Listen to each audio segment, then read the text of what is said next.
Hey everyone, it's Lee, and today I'm going to give you tip number 6 for winning a fight here on Mantis Mechanics. So don't go anywhere.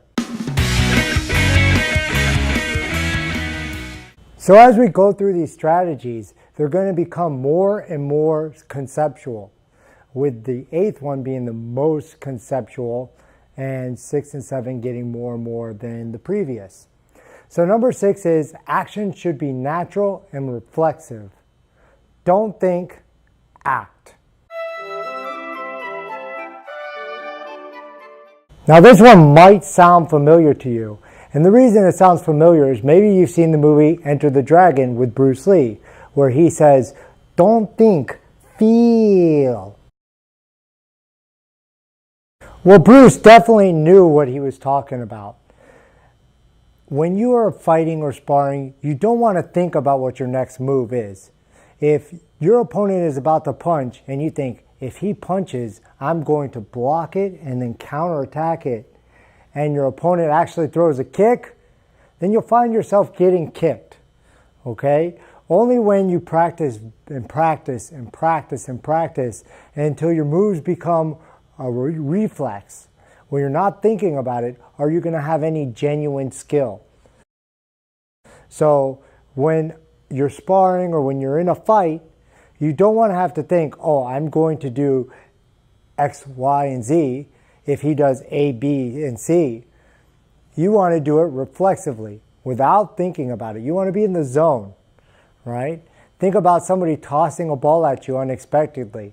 They throw something at you and you just catch it reflexively. That's the same thing with the punch, right? You don't want to catch the punch, you want to block it or move out of the way, but that's the idea. Like I mentioned earlier, there is no secret ingredient.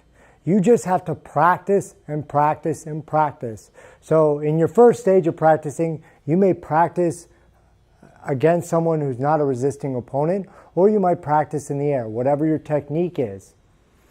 Then you might move on to practicing with a partner in what's called like a one-step setup or a very controlled sparring setup, meaning you know what you're going to do and your partner knows the counter for it, or your counter knows what, or your opponent knows what he's going to do and you know the counter for it.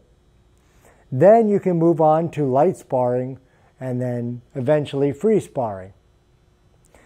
This way you can make your actions natural and reflexive and you don't think about what you're going to do next. So next time we're going to go over tip number 7.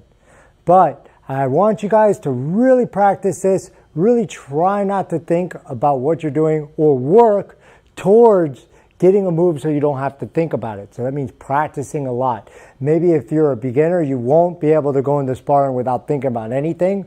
But maybe you just practice one thing in the sparring. Meaning, if it's your first time sparring, you're thinking, okay, I'm going to punch and kick, but what I really want to work on is when he throws a punch, I want to be able to parry it. So I'm going to block it like this. And that's all I'm really working on. Yeah, I'm going to punch. Yeah, I'm going to kick too. I'm not going to be predictive in my movement. But my main focus is being able to parry that punch. And I'm just going to practice that in a live session. Okay? So when you spar, try to use that theory. So maybe you work on one thing. Sparring is not about winning. So most people say, oh, I'm going to win this sparring session. Well, if you can beat up everybody in your school, whatever, that's good, I guess. But you're not really learning anything. You're just beating up everybody in the school. Rather, if you're going against somebody who's not as skilled as you, maybe you want to work on something that's very hard for you. Maybe your timing on your spinning wheel kick. Maybe you want to try, maybe you're not good at takedowns. Maybe you're not good at head movement.